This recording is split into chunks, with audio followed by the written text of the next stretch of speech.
अस्सलाम वालेकुम दोस्तों, उम्मीद करता हूं कि आप सब ठीक होंगे। मैं नजीब दुरानी हाजिर एक नए वीडियो लेक्चर के साथ। आज की इस वीडियो में मैं एक कंसेप्ट के ऊपर बात करने जा रहा हूं जिसे ब्यूरोक्रेसी कहा जाता है। दोस्तों, आपने ये अक्सर वर्ड सुना होगा, पाकिस्तान के अंदर, पूरी दुनिया के अंदर ये वर्ड यूज़ किया जाता है और इस इदारे के बारे में लोग डिबेट करते हैं कि ब्यूरोक्रेट्स ऐसे होते हैं, ब्यूरोक्रेसी ऐसी होनी चाहिए, ऐसी है, ऐसी होनी चाहिए, वगैरह वगैरह। तो आज के इस वीडियो में आपको समझाने की कोशिश करूँगा कि ये जो ब्यूरोक्रेसी है, ये जो कंसेप्ट है, इससे क्या मुराद है। दोस्तों, ये जो ब्यूरोक्रेसी है, ये जो फर्स्ट टाइम जब ये वर्ड यूज़ हुआ था, ये फ्रेंच इकोनॉमिस्ट जिसका नाम था जैक्स क्लाउड मेरी विंसेंट डिगोर्ने ने ये वर्ड यूज़ किया था 1745 के अंदर। दोस्तों, ये जो ब्यूरोक्रेसी है ना, ये दो वर्ड की कम्बिनेशन है, ब्यूरो एंड क्रेटोज। ब्यूरो का मतलब एक ऑफिस जिसके अंदर एक टेबल हो, और क्रेटोज जो कि ग्रीक वर्ड है। पहला जो पार्ट था ब्यूरो, ये फ्रेंच वर्ड है, और जो क्रेटोज वर्ड है ये ग्रीक वर्ड है। ब्यूरो का मतलब है an office with table, and Kratos का मतलब है रूल। तो इसका जो सिंपल मतलब हुआ द रूल ऑफ ऑफिशियल्स, यानी जब एक ऑर्गेनाइजेशन के अंदर, एक मुल्क के अंदर ऑफिशियल्स, गवर्नमेंट एम्प्लॉय जब रूल करते हैं तो उसे ब्यूरोक्रेसी कहा जाता है। दोस्तों, ब्यूरोक्रेसी एक ऑर्गेनाइजेशन होती है, इसके जो अंदर जो लोग होते हैं वो गवर्नमेंट एम्प्लॉय होते हैं, वो गवर्नमेंट के लिए काम करते हैं। पाकिस्तान के अंदर भी इदारे होते हैं, हर मुल्क के अंदर इदारे होते हैं, गवर्नमेंट के इदारे होते हैं। उस इदारे के जब एम्प्लॉई होते हैं या उनके जब ऑफिसरान होते हैं, ऑफिसर्स होते हैं, उसे ब्यूरोक्रेट्स कहा जाता है। उस ऑर्गेनाइजेशन को ब्यूरोक्रेसी कहा जाता है, उस प्रोसेस को ब्यूरोक्रेसी कहा जाता है।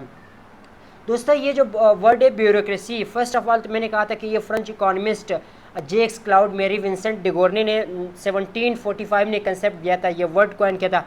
इसकी जो डेवलपमेंट हुई थी वो एक सोशियोलॉजिस्ट है जिसका नाम है बहुत मशहूर सोशियोलॉजिस्ट जिसका नाम मैक्स वेबर है। इसने इस पर काम किया और इस कंसेप्ट को डेवलप किया।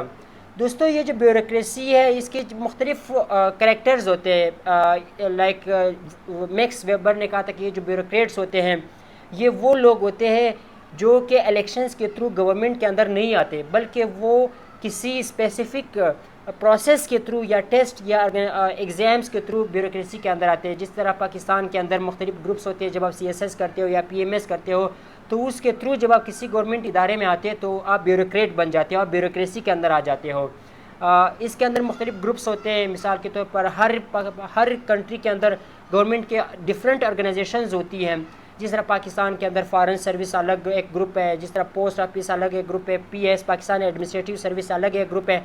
तो इसके अंदर जो लोग होते हैं वो सारे ब्यूरोक्रेट्स होते हैं, जिस तरह के नादरा वगैरह वगैरह। दोस्तों, ये इसके जो करैक्टरिस्टिक्स जो मैक्स वेबर ने बताए थे, वो ये उसने ये बताया थे कि ये जो ब्यूरोक्रेट्स होते हैं या जो ब्यूरोक्रेसी के अंदर जो लोग होते हैं वो फुल टाइम सैलरीड होते हैं। वो जब एक दफ़ा गवर्नमेंट के अंदर आते हैं, गवर्नमेंट एम्प्लॉय बन जाता है, तो वो ताहयात वो गवर्नमेंट एम्प्लॉय बन जाता है, उसकी सैलरी होती है, ताहयात उसकी सैलरी होती है। ये डिफरेंट होते हैं पॉलिटिशियन से। पॉलिटिशियन जो कि 5 साल के लिए वोटिंग के थ्रू उनकी इलेक्शन होती है, इलेक्शन के थ्रू, वोटिंग के थ्रू जब वो आते हैं गवर्नमेंट के अंदर, तो वो 5 साल के लिए एक इदारे के अंदर आते हैं। बल्कि ये जो ब्यूरोक्रेट्स होते हैं ये फुल टाइम सैलरीड होते हैं। और इसी के साथ साथ ये जो हाईएस्ट इसके अंदर एफिशिएंसीज होती है, स्किल्स होते हैं, स्किल्स के बिना पर वो ब्यूरोक्रेसी के अंदर आते हैं और वो ब्यूरोक्रेट्स बनते हैं, क्योंकि वो स्टेट्स के जो इंस्टीट्यूशंस होते हैं या जो ऑर्गेनाइजेशंस होते हैं वो चलाते हैं बहुत इफ़ेक्टिव तरीके से। और इसके साथ साथ इनके अंदर कैपेबिलिटीज़ होती है, स्किल्स होती है, एफिशिएंसीज होती है जो कि उस इदारे को चलाते हैं। और इसी की तरह उसने एक ये भी मैक्स वेबर एक ये भी करेक्टरिस्टिक बताई थी कि उनके अंदर ना लाइक पोजीशंस इनकी बढ़ती रहती है। इनकी ना अगर फर्स्ट टाइम अगर वो मिसाल के तौर पाकिस्तान के अंदर में एग्जांपल दे रहा, अगर वो 14 स्केल के अंदर एक भर्ती शख्स होता है तो वो बाद में उसका जो स्केल है या उसकी जो पोजीशन है वो बढ़ा दी जाती है।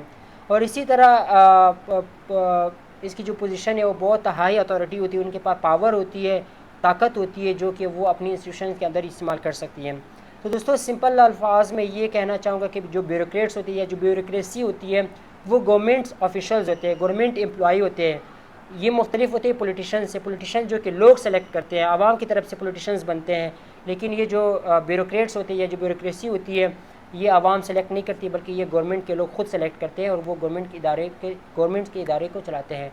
तो उम्मीद करता हूँ कि आप लोगों को ये वीडियो पसंद आएगी। इंशाल्लाह फिर नेक्स्ट वीडियो में मिलते हैं। अल्लाह हाफिज़।